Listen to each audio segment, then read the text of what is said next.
जय राधा माधव कुंज बिहारी गोपीजन वल्लभ गिरिवरधारी। जय राधा माधव कुंज बिहारी गोपीजन वल्लभ गिरिवर यशोदनंदन ब्रज जन रंजन यमुनातीरावंचारी। यशोदनंदन ब्रज जन रंजन नातीरावनचारी। जय राधा माधव कुंज बिहारी गोपीजन वल्लभ गिरिवरधारी। जय राधा कुंज बिहारी गोपीजन वल्लभ गिरिवरधारी। हरे कृष्ण कृष्ण कृष्ण हरे हरे, हरे राम राम राम हरे हरे। हरे कृष्ण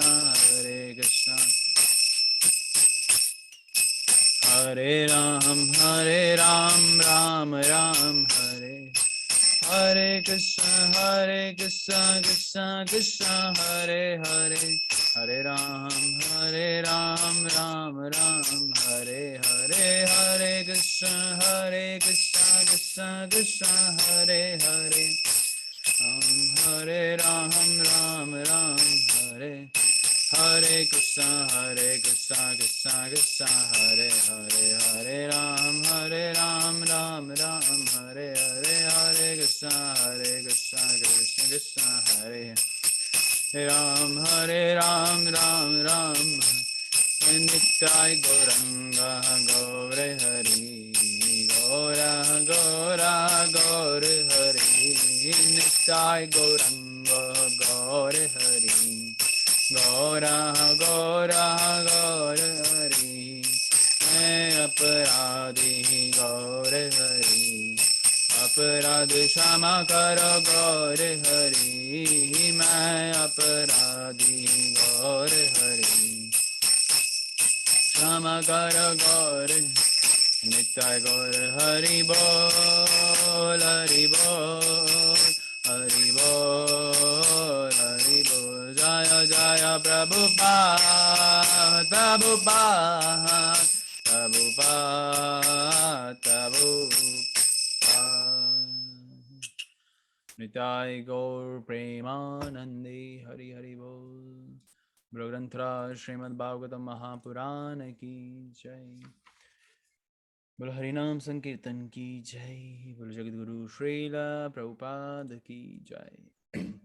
हरे कृष्णा। आप सबको मेरा दंडवत प्रणाम। आज के श्रीमद् भागवतम सेशन में आप सबका स्वागत है। श्रीमद् भागवतम का तीसरा स्कंद पढ़ रहे हैं हम और अध्याय 13 जिसका नाम है वराह भगवान का प्राकट्य।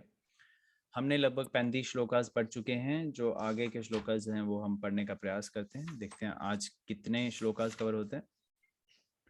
और रही बात आज के सेशन की, आज सिर्फ और सिर्फ यूट्यूब पे ही लाइव हो रहा है। तो आप सब भक्तजनों से रिक्वेस्ट है कि आप जो भी जुड़ रहे हैं अपने नाम के साथ चैटिंग बॉक्स में अपनी अटेंडेंस दे दीजिए, so that we get to know कि कौन कौन भक्त जुड़े हुए हैं। अपना नाम मेंशन जरूर करें। श्लोक संख्या 36 आपकी स्क्रीन पे विजिबल होगा। उससे पहले हम मंगलाचरण नहीं करेंगे। आप सब भी अपनी अपनी जगहों से मंगलाचरण पढ़िए। ओम नमो भगवते वासुदेवाय। ओम नमो भगवते वासुदेवाय। ओम नमो भगवते वासुदेवाय। नारायण नमस्कृत्य नरं चैव नरोत्तमं देवीं सरस्वती व्यासं ततो जयमुदीरये। नष्टप्रायेषु भद्रेषु नित्यं भागवत सेवया भगवते उत्तम श्लोके भक्तिर्भवते नष्ट की। कृपया मेरे साथ मंगलाचरण पढ़ने का प्रयास करें। ओम अज्ञानं तिरमन्दस्य ज्ञानञ्जनशलाकया चक्षुर्मिलितं येन तस्मै श्रीगुरुवे नमः। श्रीचैतन्यमनोभीष्टं स्थापितं येन भूतले स्वयं रूप कदा मह्यं ददाति सपदं।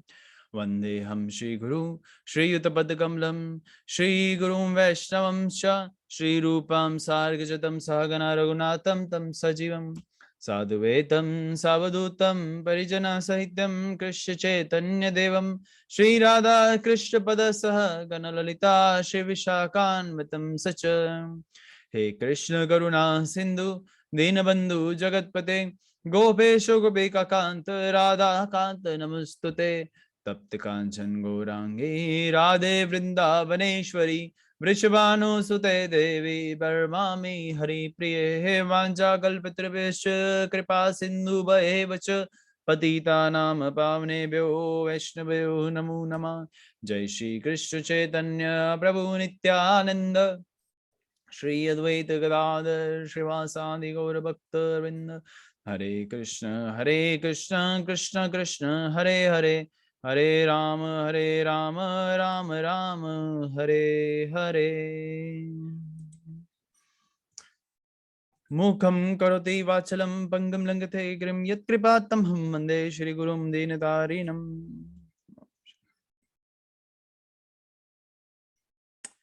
हरे Krishna once again to all of you. आज जो है श्लोक संख्या 36 13वें अध्याय स्कंद 3 का पढ़ने का प्रारंभ करेंगे हम। तो आज सिर्फ YouTube पे रहेगा जैसा हमने बताया, तो आप सब डिवोटी जो जो जुड़ रहे हैं अपनी अटेंडेंस जरूर और जरूर चैटिंग सेशन में दे दीजिए अपना नाम मेंशन करके। So here it is today's verse.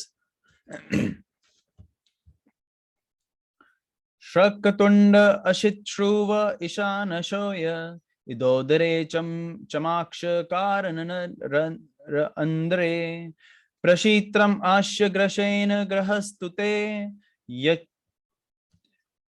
यच्चार्वणं ते भगवन अग्निहोत्र में। I hope I am clearly audible to you all और आप सबको दिख रहा होगा। Translation and purport by his divine grace A C Bhaktivedanta Swami Prabhupada की जय। हे प्रभु, ये जो वराह भगवान का अवतरण हुआ है और उन्होंने जो भूलोक है अपने सींगों पे टस्क पे उठा के अभी वो प्लेस करेंगे या कर दिया है अपनी पोजीशन पे जो गर्भदुख सागर में डूब चुकी थी। और फिर वहां देखा हमने कि दो वराह भगवान के 2 बार अवतरण हुए हैं, एक जो है श्वेत वराह श्वेत कल्प में और दूसरे जो हुए हैं रक्त वराह का वर्णन हुआ है। और फिर इन दोनों स्टोरीज को, कथाओं को, पास टाइम्स को क्लब कर दिया है मैत्री ऋषि ने और विदुर जी को ये बता रहे हैं। अब जो यहाँ पे वराह भगवान का अवतरण हुआ उनके उपलक्ष्य में या उनकी स्तुति करते हुए ब्रह्मा जी और अन्य ब्राह्मण गण भगवान के भक्त वो स्तुति कर रहे हैं। These are the prayers. और ये अभी चैप्टर में जो श्लोका शेष है पेंडिंग है ऑलमोस्ट प्रेयर्स से ही प्रेयर्स ही देखने को मिलेगी। तो ट्रांसलेशन में हमें प्रेयर्स देखने को मिलेगी और तात्पर्य में श्रीला प्रभुपाद कुछ इंपॉर्टेंट चीजों को और बता रहे हैं, तो उस पर भी फोकस करिएगा। ट्रांसलेशन बढ़ता हूं मैं अभी भी। हे प्रभु, आपकी जीभ यज्ञ का पात्र है। इधर हिंदी में कुछ लिखा हुआ है श्रक, अच्छा यहाँ संस्कृत शब्दों का उपयोग किया गया है, वो आप खुद से पढ़ लीजिएगा जो ब्रैकेट्स में है। हे प्रभु, आपकी जीभ यज्ञ का पात्र है, आपका नथुना यज्ञ का अन्य पात्र है, आपके उदर में यज्ञ का भोजन पात्र है और आपके कानों के छिद्रों में यज्ञ का अन्य पात्र है, आपका मुख ब्रह्मा का यज्ञ पात्र है और आपका गला यज्ञ पात्र है जिसका नाम सोमपात्र है। हाँ, जिसका नाम सोमपात्र है तथा आप जो भी चबाते हैं वह अग्निहोत्र कहलाता है। अग्निहोत्र, ओके। तो यहाँ पे क्या कह रहे वाले हैं, मतलब इसको सारांश में समझे तो जो यज्ञ होते हैं उसके उस जो यज्ञ का जो जहां जाता है वो कहाँ जाता है, भगवान के पास जाता है। तो इसलिए यहाँ पे बताया जा रहा है वो यज्ञ भी असल में स्तोत्र भगवान श्री कृष्ण ही है। सब कुछ यज्ञ का जो पात्र है, पात्र मतलब होता है प्लेट जहां हम रखेंगे कुछ, तो वो भी भगवान के द्वारा ही हम तक पहुंच रहा है। ठीक है, तात्पर्य पढ़ लेते हैं। वेदवादी का कहना है, वेदवादियों का कहना है कि वेदों तथा वेदों में वर्णित यज्ञ अनुष्ठानों के अतिरिक्त और कुछ भी नहीं है। ये ऐसा कहते हैं। This is not a important कि मैं हाईलाइट करूं, कह रहे हैं कि अभी आप देखिए श्रीला प्रभुपाद इसके कुछ रेस्पॉन्स में तो कुछ कह ही रहे होंगे। उन्होंने हाल ही में अपने दल का यह नियम बनाया है कि प्रतिदिन यज्ञ किया जाए। वह थोड़ी सी आग जलाकर उसमें मन माने ढंग से कुछ होम करते हैं, किंतु वेदों में उल्लिखित यज्ञ विषयक विधि विधानों का कड़ाई से पालन नहीं करते। ऐसा माना जाता है कि विधान के अनुसार यज्ञ के विभिन्न पात्रों की यथा जो शब्द यहाँ पे भी उपयोग हुआ है श्लोक में भी, श्रक, श्रुव, भरिश, चतुर्हत्र, इदा, चमाशा, प्रष्टे, ग्रह, अग्निहोत्र आवश्यक होती है। जब तक इन कठिन नियमों का पालन नहीं किया जाता, यज्ञों के फल प्राप्त नहीं होते। इस युग में, अब ये इंपॉर्टेंट है, इस युग में यज्ञों को सही ढंग से संपन्न करने की एक तरह से कोई सुविधा ही नहीं है। अतः इस कलयुग में ऐसे यज्ञों के लिए एक बाध्य आदेश, ये स्पष्ट निर्देश है कि मनुष्य केवल संकीर्तन यज्ञ करे और कुछ भी नहीं, अन्य कुछ भी नहीं। भगवान का अवतार यज्ञेश्वर है, और जब तक भगवान के अवतार के लिए आदर भाव ना हो, तब तक यज्ञ पूर्ण रूपेण नहीं किया जा सकता। दूसरे शब्दों में, भगवान की शरण ग्रहण करना और उनकी सेवा करना समस्त यज्ञों का वास्तविक अनुष्ठान है, और अनुष्ठान है, जैसा कि यहाँ पर बताया गया है कि यज्ञ के विभिन्न पात्र भगवान के अवतार के शरीर के विभिन्न भागों को बताने वाले हैं। श्रीमद् भागवत के 11वें स्कंद में इसका स्पष्ट निर्देश है कि श्री चैतन्य महाप्रभु के रूप में भगवान के अवतारों को प्रसन्न करने के लिए मनुष्य को संकीर्तन यज्ञ करना चाहिए। यज्ञ का फल पाने के लिए इसका कड़ाई से पालन किया जाना चाहिए। ओके, तो इसमें तात्पर्य में अगर आप फोकस करें तो श्रील प्रभुपाद खंडन कर रहे हैं वेदवादी, यानी कि जो यज्ञ पे ज्यादा फोकस करते हैं इंस्टेड ऑफ कि वो जा कहाँ रहे हैं और शास्त्रों में क्या वर्णित है, कैसे किया जाना चाहिए, वो उन चीजों को ना ध्यान में रखते हुए बस यज्ञ कर रहे हैं। बस अपने, अगर देखा जाए, खुद को सेटिस्फाई कर रहे हैं, नॉट कि भगवान विष्णु को सेटिस्फाई कर रहे हैं। श्रील प्रभुपाद तात्पर्य में श्रीमद् भागवतम के 11वें स्कंद का रेफरेंस देते हुए ये बता रहे हैं कि असल में कलयुग में तो हरिनाम संकीर्तन की ही महिमा है, संकीर्तन यज्ञ की महिमा है, जिसे चैतन्य महाप्रभु यानी कि भगवान श्री कृष्ण के कली अवतार को प्रसन्न किया जा सकता है। तो इसलिए कल जो ये हरि नाम है, और स्पेशली कलयुग में इसकी जो पोटेंसी है बहुत ज्यादा बढ़ जाती है। असली में बाकी युग में, चाहे वो सत्य हो, त्रेता हो, द्वापर हो, इस हरे कृष्ण महामंत्र की पोटेंसी तो बराबर ही है, लेकिन उस समय ये लुप्त होता है और सबको इतनी आसानी से मिलता नहीं है, क्योंकि उस टाइम पे अलग अनुष्ठानों की विधि विधान है। और इसलिए कई सारे ऋषिगण या देवी देवता कलयुग में भी जन्म लेने के लिए काफी जो है प्रयास करते हैं या प्रार्थनाएं करते हैं भगवान से। बाकी युगों में, जैसे मैं गर्ग संहिता का वर्णन करूं यहाँ पे, उसमें अश्वमेध खंड में यहाँ जो वर्णन है, श्लोक है, उसका अनुवाद पढ़ूं तो क्या बताया गया है। सतयुग में ध्यान से, त्रेता में यज्ञ करने से और द्वापर में पूजा करने से जो फल प्राप्त होता है, वह कलयुग में केवल भगवान के नाम का कीर्तन करने से ही मिल जाता है। सतयुग में जो सिद्धि 10 वर्ष में मिलती है, वह त्रेता में 1 वर्ष में मिलती है, और द्वापर में 1 मास में, और कलयुग में 1 अहोरात यानी कि दिन रात में प्राप्त हो जाती है। तो कलयुग की महिमा देख लीजिए। आपके लिए, हम सबके लिए एक बहुत बढ़िया प्लेटफॉर्म और बहुत इजीएस्ट प्लेटफॉर्म दिया है भगवान ने कि हम क्या करें, हरे कृष्ण महामंत्र का जप करें। और अगर हम इसका दिन रात जप करते हैं, श्रील प्रभुपाद ने तो और आसान कर दिया, 16 माला का जप करते हैं, तो क्या प्राप्त होता है। सतयुग में जो सिद्धि 10 वर्ष में मिलती है, जो 10 वर्ष में मिलती है, वो आपको 1 दिन में मिल सकती है। सिद्धि आने के यहाँ अर्थ ये नहीं कि आपको अष्ट सिद्धि की बात अब मिलेगी। यहाँ सिद्धि का कहने का मतलब है कि आपको मुक्ति, भगवान तक, धाम तक पहुंचाने का जो इजीएस्ट वे है, दैट इज हरे कृष्ण महामंत्र। तो इसलिए इसका जो पोटेंसी है बहुत ज्यादा है।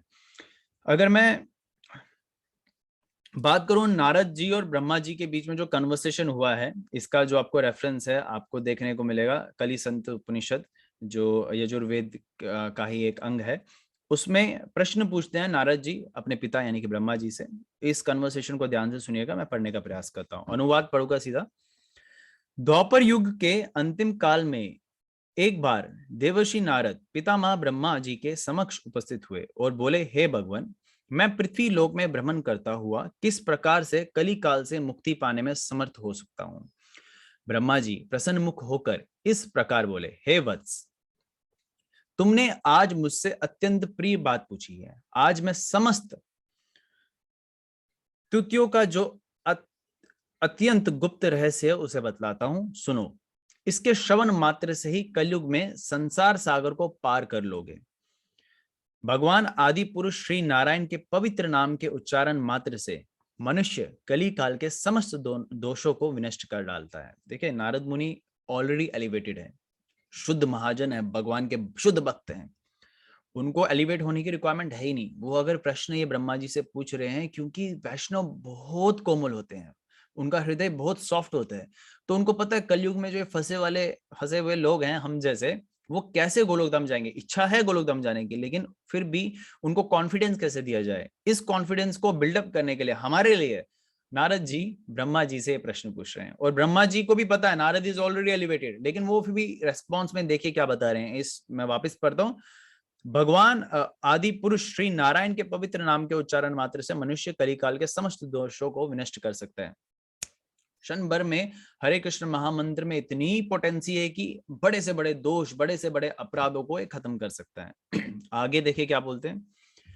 देवर्षि नारद ने पुनः प्रश्न किया, हे पितामह, वह कौन सा नाम है? तत्पुरंत ब्रह्मा जी ने कहा, वह 16 अक्षरों से युक्त नाम इस प्रकार है, हरे कृष्ण कृष्ण कृष्ण हरे हरे, हरे राम राम राम हरे हरे। इस प्रकार ये 16 नाम कली काल के महान पापों का विनाश करने में सक्षम है। इससे श्रेष्ठ अन्य कोई दूसरा उपाय चारों वेदों में भी नहीं होता। ये नारद जी को ब्रह्मा जी बता रहे हैं। फिर पूछा जा रहा है, देवर्षि नारद ने पुनः प्रश्न किया, हे प्रभु, इस मंत्र नाम के जप की क्या विधि है? आगे देखिए रिप्लाई क्या किया जाता है। ब्रह्मा जी ने कहा, इस मंत्र की कोई भी विधि नहीं है। शुद्ध हो अथवा अशुद्ध, हर स्थिति में इस मंत्र का सतत जप करने वाला मनुष्य हर प्रकार की मुक्ति को प्राप्त कर लेता है। सो ये जो हरे कृष्ण महामंत्र हमें मिला है चैतन्य महाप्रभु की कृपा से, और उससे भी बढ़कर श्रीला प्रभुपाद ने हमारे लिए इस्कॉन संस्था की स्थापना की, हमारे लिए कितना बड़ा प्लेटफॉर्म दिया, सो दैट हम एक साथ परिवार जन की तरह एक साथ मिलके एक दूसरे को सहायक होके हरे कृष्ण महामंत्र का जप करके गोलोक धाम जाए। तो इससे बड़ा कोई उपाय है नहीं, इसलिए कलयुग में इसकी पोटेंसी बहुत ज्यादा हो जाती है। और जब इसको कोई शुद्ध भक्त हम तक पहुंचाता है, हमें दीक्षा देता है, तो फिर तो बात ही क्या करें। Even there was another reference, if I will get it, about Kalyuga, बहुत अच्छा लगा था मुझे, मैंने सोचा था आपके साथ शेयर करूं। हाँ देखिए, ये गरुड़ पुराण का रेफरेंस है। मैं साथ साथ रेफरेंस इसलिए दे रहा हूं ताकि आपको रीचेक करना हो तो आप कह सकते हैं। गरुड़ पुराण में लिखा है, कलयुग की महिमा का वर्णन किया जा रहा है। यदि आप मुक्त होना चाहते हैं तो आप श्री गोविंद का नाम कीर्तन कीजिए। हे नरश्रेष्ठ, सांख्य या योग से कुछ भी नहीं होने का ये क्या कर सकते हैं? मतलब यहाँ थोड़ा हो सकता है टाइपिंग एरर हो। मतलब सांख्य अलग अलग प्रकार के जो योग हैं वो कुछ भी नहीं कर सकते हैं। वहां लिखा ये क्या कर सकते हैं? जब हरि नाम है ये क्या कर सकते हैं? हरे कृष्ण महामंत्र, जब आप हरे कृष्ण कृष्ण कृष्ण हरे हरे, हरे राम राम राम हरे हरे, इस एक महामंत्र कितने अश्वमेध यज्ञ के बराबर है। शास्त्र आप बोलोगे 100, 10,000, 1000, पता नहीं कितने, लेकिन शास्त्र में बताया गया अगर कोई ऐसा अनुमान लगाना चाहे भी तो वो भी पापी है, क्योंकि एक हरे कृष्ण महामंत्र में इतनी पोटेंसी है, अनलिमिटेड अश्वमेध का भी कंपैरिजन किया जाए तो भी कम है। तो आई होप इतना जो है क्लियर हो गया हुआ हम सबको। इसलिए श्रील प्रभुपाद तात्पर्य में बहुत इंपॉर्टेंटली हमें ये चीज समझा रहे हैं। आगे श्लोकास पढ़ते हैं। आज यूट्यूब पे है तो इसलिए सिर्फ मैं ही पढ़ पाऊंगा, तो आप कृपया करके ध्यानपूर्वक सुनिए। दीक्षा अनुजन्म उपासद शीरधरम त्वं प्रायणीय उद्यायनीय दंशत जीव प्रवागः तव शिराक्षकं कृतो सत्य अवासत्यम चितय अश्वहिते। हे प्रभु, इसके साथ ही साथ सभी प्रकार की दीक्षा के लिए आप बारंबार प्राकट्य की आकांक्षा भी है। आपके बारंबार प्राकट्य की आकांक्षा भी है। आपकी गर्दन तीनों इच्छाओं का स्थान है और आपकी दाढ़ें दीक्षा फल तथा सभी इच्छाओं का अंत है। आपकी जीवा दीक्षा के पूर्व कार्य है। आपका सिर यज्ञ रहित अग्नि तथा पूजा की अग्नि है, तथा आपकी जीवन शक्ति समस्त इच्छाओं का समुच्चय है। ओके, सो यहाँ आप समझ सकते हैं कि जैसे ब्रह्मा जी भगवान की प्रेयर करते हुए ये बता रहे हैं कि you are the sources, like Arjun Bhagavad Gita में बता रहे हैं, तो वैसे ही ये प्रार्थना कर रहे हैं ब्राह्मण गण, भगवान के भक्त जन, कि जो है आप ही के द्वारा सब कुछ क्रिएट हो रहा है, तो सब कुछ आप ही के थ्रू हम सबको मिल रहा है। ओके, नेक्स्ट श्लोका पे आ जाए। सोमा तेरेता सवानिनी अविष्तिथि समस्त विभेदस्तव देह दे दत्तवः शत्राणि सर्वाणि शरीर संदेश त्वं सर्वयज्ञ क्रतुरिष्टि बंदना। हे प्रभु, आपका वीर सोम नामक यज्ञ है, आपकी वृद्धि प्रातः काल संपन्न किए जाने वाले कर्म कांडिनी अनुष्ठान है, आपकी त्वचा तथा स्पर्श अनुभूति अग्नि अग्निष्टोम यज्ञ के 7 तत्व हैं। आपके शरीर के जोड़ जोड़ मतलब जॉइंट्स 12 दिनों तक किए जाने वाले विधि यज्ञों के प्रतीक है। अतएव आप सोम तथा असोम नामक सभी यज्ञों के लक्ष्य हैं और आप एकमात्र यज्ञ से बंधे हुए हैं। अभी देखिए, आप सब इतना सब तो हम सब इतना सब याद नहीं रख सकते क्या भगवान के द्वारा है। सिंपल आप ये याद रख सकते हैं कि भगवान जो है स्तोत्र हैं हर चीज के, और जो हमें यहाँ पे समझ में आ रहा है कि भगवान की द्वारा कोई भी कार्य जो है दिव्य होते हैं। भगवान वराह अवतार के रूप में अवतरण हो लेते हैं, तो ऐसा नहीं भगवान को सूकर कहेंगे, भगवान सोअर हैं। अगर सोअर के साथ तुलना की जाए तो आप देखें, सोअर तो डस्टबिन या जहाँ गंदगी होती है वहीं आपको आगे पीछे देखने को मिलेंगे, वो अशुद्ध है। लेकिन भगवान जब सोअर के रूप में आते हैं, सूकर के रूप में आते हैं, वो दिव्य है। वैसे इस श्लोक में वीर्य बताया गया। अगर हम कली काल में फंसे प्राणियों की बात करें, वीर्य जो शब्द है या वीर्य जो पदार्थ है वो बहुत ही अशुद्ध माना जाता है। लेकिन अगर हम भगवान के वीर्य की बात करें, वो अमृत से कम नहीं है। तो ये चीज हमें समझनी है। अब यहाँ पे आगे बताया गया है अलग अलग प्रकार के यज्ञ श्रील प्रभुपाद बता रहे हैं। वैदिक कर्म कांड के अनुयायी 7 प्रकार के सामान्य यज्ञ करते हैं, जिसमें अग्निष्टोम जो यज्ञों का वर्णन देखने को मिला है हमें पीछे भी, अत्यग्निष्टोम उक्त सोदशी वाजपेयी अतिरत्र अपोतरिम्य आप अप्तोरियम। जो भी व्यक्ति ऐसे यज्ञों की नियमित रूप से संपन्न करता है वह भगवान के पास स्थित माना जाता है, किंतु जो कोई भक्ति योग संपन्न करके भगवान के संपर्क में रहता है उसके लिए यह समझा जाता है कि उसने विभिन्न प्रकार के सभी यज्ञ संपन्न कर लिए हैं। हरि बोल।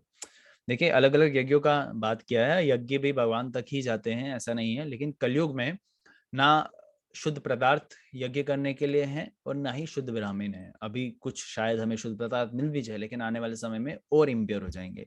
लेकिन हरे कृष्ण महामंत्र यानी कि हरि नाम का अगर हम आश्रय लेते हैं तो क्या है कि कलयुग में उसकी पोटेंसी बराबर रहती है और वो शुद्ध नहीं, अशुद्ध नहीं होता, वो शुद्ध ही रहता है हमेशा, दिव्य रहता है हमेशा।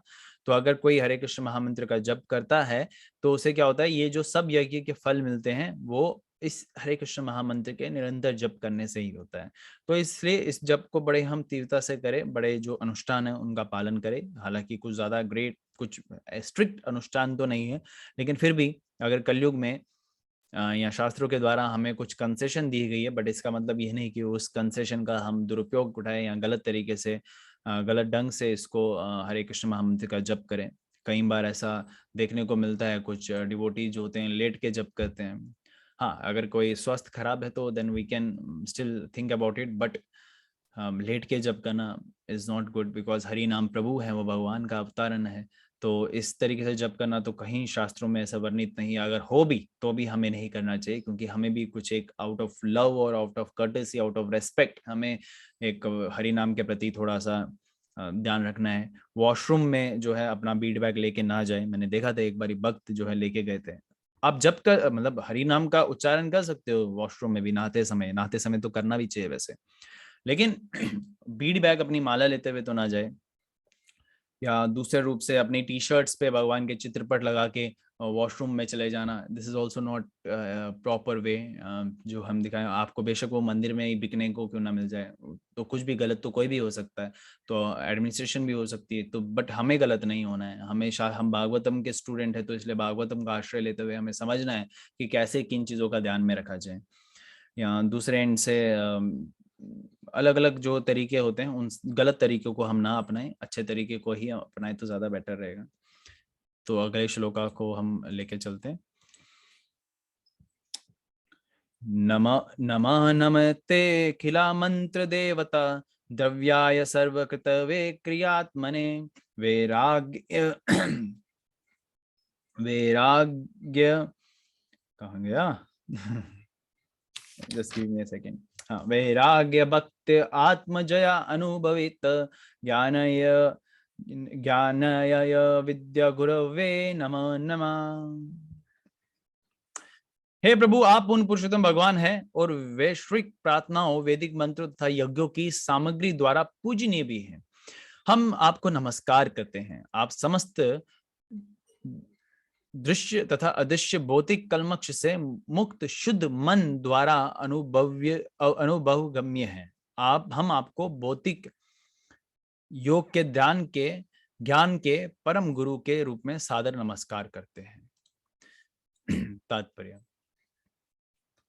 भगवत भक्ति के लिए योग्यता यही है कि भक्त को समस्त भौतिक कल्मश तथा इच्छाओं से मुक्त होना चाहिए।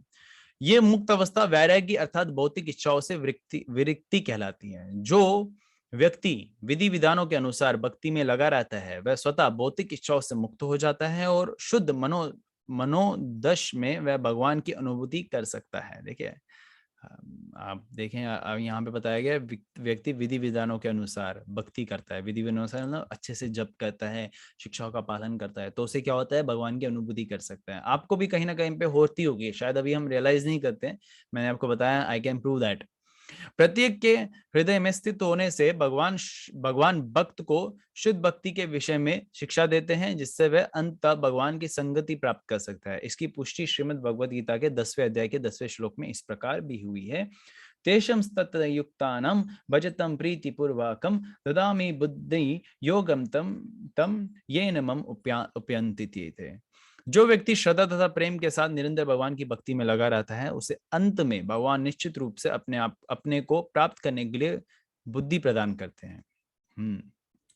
मनुष्य को मन जीतना होता है और वह ऐसा वैदिक अनुष्ठान द्वारा तथा विभिन्न प्रकार के यज्ञों संपन्न करके कर सकता है। इस समस्त कार्यों का चरम अंत भगवान की भक्ति प्राप्त करना है।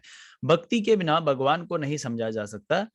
आदि भगवान या उनके असंख्य विष्णु अंश ही समस्त वैदिक अनुष्ठानों तथा यज्ञों के द्वारा पूजा के एकमात्र लक्ष्य है। देखिए, हम सबको ये समझना बहुत इंपॉर्टेंट है कि हमारा जीवन का लक्ष्य यही है। अभी योनि में, जिस योनि में अभी हम हैं, कि ये मेरा आखिरी योनि होना चाहिए, आखिरी जन्म होना चाहिए, और इसी योनि में मुझे भगवान श्री कृष्ण के चरण कमलों को प्राप्त करना है। नंबर 1। नंबर 2, ये समझ गए, तो इसी को शरणागति कहते हैं, यानी कि अब भगवान के आदेशों का पालन करूंगा। तो भगवान क्या कहते हैं 10वें श्लोक के 10वें अध्याय में भगवद गीता, कि जो ये ऐसा करता है, जो मेरी शरण लेता है, इवन शरण लेने का प्रयास भी करता है, तो भगवान क्या करते हैं, भगवान उसको इंटेलिजेंस देते हैं। The lord certainly give the intelligence to that devotee, कि वो कैसे और शरणागत हो जाए। और या आप इंटेलिजेंस को के साथ साथ आप ये भी रख सकते हैं कि भगवान उसको और ऑप्शंस दे देते हैं या और अपॉर्चुनिटीज प्रोवाइड करते हैं, so that he can connect himself to lord Krishna, to lord. Okay, फिर आगे इंपॉर्टेंटली जो हम इसका लास्ट पैराग्राफ है, श्रील प्रभुपाद बता रहे हैं, तो भक्ति मार्ग जो है इसका एकमात्र साधन है। अलग अलग जो यज्ञ भी होते हैं वो भी असल में भगवान को प्राप्त करने के लिए ही हैं, but they are also the steps but not recommended in the Kalyug. Kalyug में उसको जो है रिकमेंड नहीं किया जाता। कलयुग में रिकमेंड किया जाता है भक्ति। भक्ति का एक सिनोनिम, उसका एक और शब्दार्थ जो हमें समझने को मिलेगा वो है प्रेम। भक्ति मतलब प्रेम। प्रेम से ही हम किसी को प्राप्त कर सकते हैं या जीत सकते हैं। किसी को जीतना है तो हम प्रेम से ही जीत सकते हैं। तो अब यहाँ पे शुद्ध प्रेम की बात की जा रही है।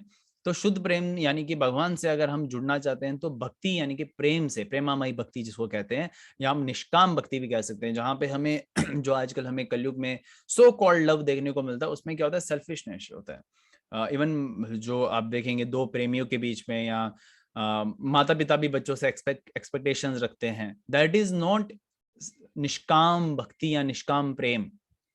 निष्काम मतलब होता है कि जहां आप ईगर नहीं होते हो कि वो मेरे को इन रिटर्न में क्या देना चाहेगा, तो आप खुद से देना चाहते हो, फिर एट द एंड आपको उसको मिलेगा ही मिलेगा। देखो, भगवान से प्रेम जताया विदुर ने, तो विदुर के घर में भगवान ने क्या, केले की जगह केले के छिलके खा लिए।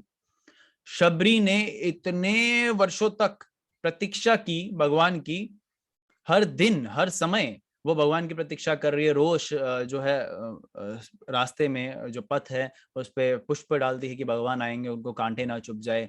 रोज प्रतीक्षा करते हुए राम नाम का उच्चारण कर रही है। और अंत में जब भगवान राम आए तो भगवान ने उनके घर में झूठे बैर भी खा लिए। दूसरी तरफ से देखेंगे झूठा चीज, हम कभी भगवान को झूठी चीज लगाते हैं क्या? हम शुद्धता का बहुत ध्यान रखते हैं, लेकिन भगवान शुद्ध अशुद्ध सब भूल जाते हैं जब प्रेम की बात होती है। तो यहाँ पे प्रेम का बात किया गया है। श्रील प्रभुपाद इसमें समझा रहे हैं कि हमें भी प्रेम संबंध डेवलप करना है कृष्णा के साथ, वो यानी कि भक्ति मार्ग के द्वारा। सबसे पहले थोड़ा स्ट्रिक्टनेस फॉलो करेंगे।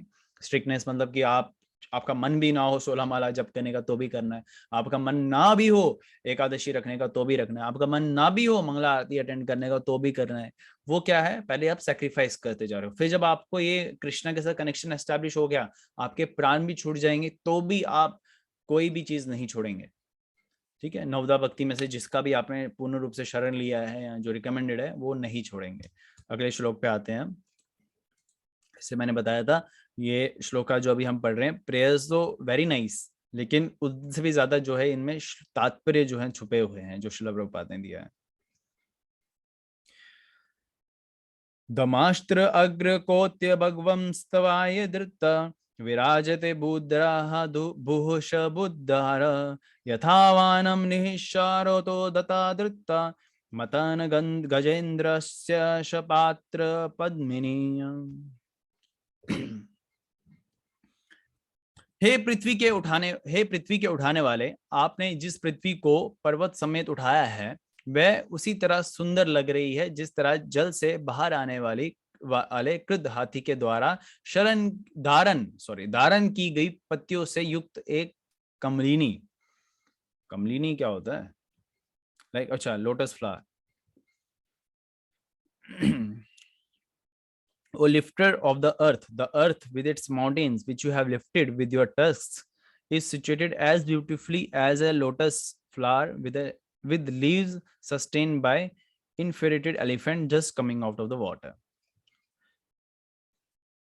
तात्पर्य, पृथ्वी लोक के बागी की सराहना इसलिए की गई है क्योंकि इसे भगवान ने विशेष रूप से धारण किया है। इसके सौंदर्य की प्रशंसा की जा रही है और इसकी तुलना उस कमल के फूल की सुंदरता से भी की जा रही है जो हाथी की सूंड पर स्थित है। चूंकि कमल का फूल पत्तियों समेत अत्यंत सुंदर लगता है, उसी तरह ये पृथ्वी अपने अनेक सुंदर पर्वतों समेत भगवान वराह की दाढ़ों पर शोभायमान हो रही थी। Simple and sweet. अगला श्लोक पढ़ते हैं।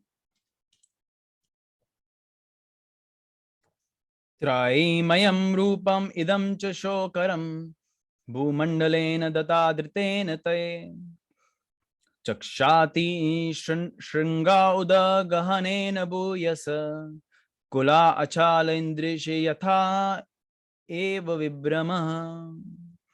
हे प्रभु, जिस तरह बादलों से अलंकृत होने पर विशाल पर्वतों के शिखर सुंदर लगने लगते हैं, उसी तरह आपका दिव्य शरीर सुंदर लग रहा है क्योंकि आप पृथ्वी को अपनी दाढ़ों के सिर पर उठाए हुए हैं, सिरे पे उठाए हुए हैं। विभ्रमहा शब्द सार्थक है। विभ्रमहा का अर्थ है भ्रम तथा सौंदर्य। जब कोई बादल किसी विशाल पर्वत की चोटी पर विश्राम करता है तो ऐसा लगता है मानो उसे पर्वत ने उठा रखा हो, साथ ही वह अत्यंत सुंदर भी लगता है। इसी तरह भगवान को अपनी दाढ़ों पर पृथ्वी धारण करने की आवश्यकता नहीं है, किंतु जब वह ऐसा करते हैं तो संसार उसी तरह सुंदर लगने लगता है जिस तरह भगवान पृथ्वी पर अपने शुद्ध भक्तों के कारण अति सुंदर लगते हैं। यद्यपि भगवान वैदिक मंत्रों के दिव्य स्वरूप है, किंतु पृथ्वी को धारण करने के कारण वह अत्याधिक सुंदर लग रहे हैं। हरि बोल। These shlokas are very simple and sweet to hear and to read.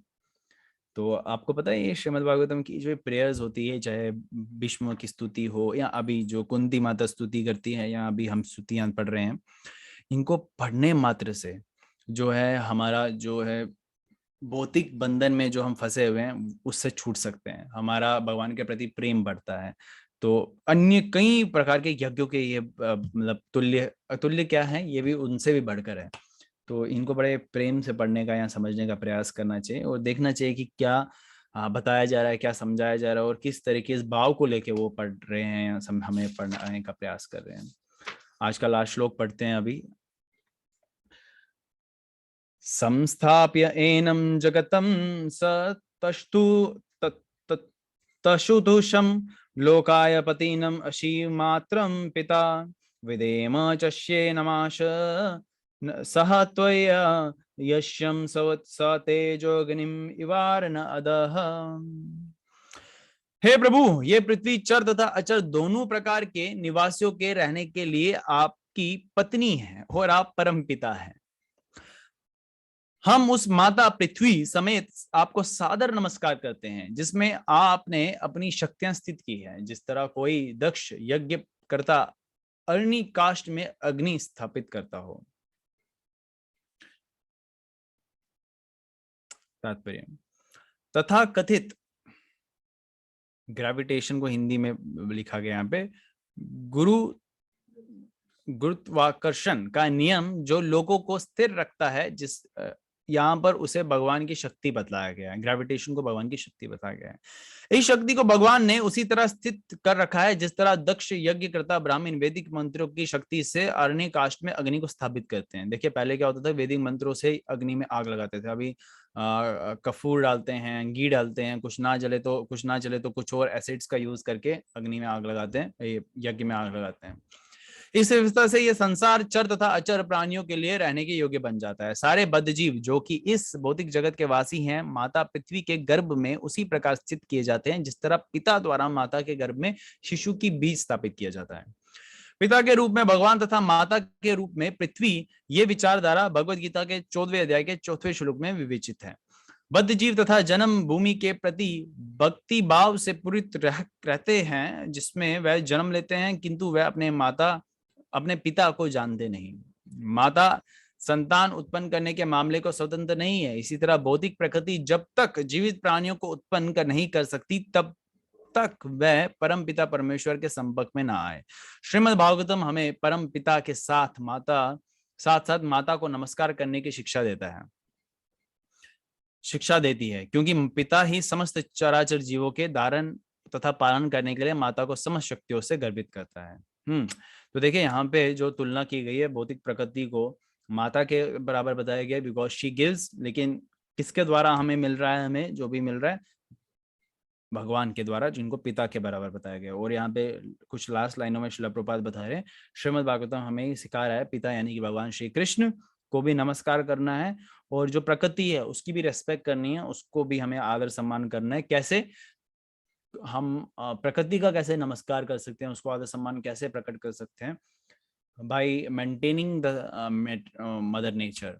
हम जो हैं जानवरों का वध ना करें, वृक्ष को काटे ना या एक्सप्लॉइट ना करें। यहाँ भी आप सब जानते ही होंगे रिसोर्सेस कैसे डिप्लीट हो रहे हैं, खत्म हो रहे हैं माइनिंग के द्वारा, एक्सट्रैक्शन के द्वारा। तो ये सारी चीजें हो रही हैं, तो मदर नेचर वायलेट हो रही। ये बिल्कुल भगवान को पसंद नहीं, क्योंकि वो उनके पति हैं तो, और हमारे पिता हैं। और हम बालक इतने नालायक हैं कि माता का जो है, यहाँ पे माता के साथ इतना गलत हो रहा है और फिर भी we are tolerating that. We should not tolerate, because tolerate क्या करें, हम तो खुद ही कर रहे हैं ये सब। तो ये सब नहीं करना चाहिए। हम अपनी जरूरतों को कम रखेंगे तो मदर नेचर वायलेट नहीं होगी। अगर हम मांगेंगे, जैसे हमें चाहिए ऐशो आराम चाहिए, तो मदर नेचर को देना पड़ता। मदर नेचर ने जो जो वृक्ष दिए हुए हैं उसको काटते हैं, रिसोर्सेस को निकाला जाता है जमीन के नीचे से माइनिंग के द्वारा। और ऐसा बताया गया है कि I was reading and hearing somewhere from the source of course, कि अगर ऐसा हुआ जिस तरीके से रिसोर्सेज डिप्लीट हो रहे हैं, तो ये भूलोक है डूब भी सकती है। जैसे गर्भदुख सागर में डूबी हुई थी ना अभी देखा, वो वापस डूब सकती है जिस तरीके से हम वायलेट कर रहे हैं। Earthquake is one of the reason for that, या सुनामी वगैरह ये जो है। हालांकि हाँ, ये जो अलग अलग क्लेश हैं, लेकिन रीजन हम ही हैं एट द एंड। हमारे ही कर्म जो हैं हमें देखने को मिल रहे हैं। बाकी के जो शेष पेंडिंग श्लोकास हैं वो हम कल पढ़ेंगे। कल ये चैप्टर कवर हो जाएगा। मंडे को और मोस्ट प्रॉब्ली ट्यूसडे को इससे रिलेटेड क्विज कंडक्ट किया जाएगा, आप सबको बता दिया जाएगा। तो कल आप सब जूम एप्लीकेशन पर जुड़े और श्रीमद् भागवतम का हरि नाम का आश्रय लेके अपनी भक्ति को आगे बढ़ाएं। हरे कृष्णा। बोलो जगत गुरु श्रील प्रभुपाद की जय। बोलो ग्रंथराज श्रीमद् भागवतम महापुराण की जय।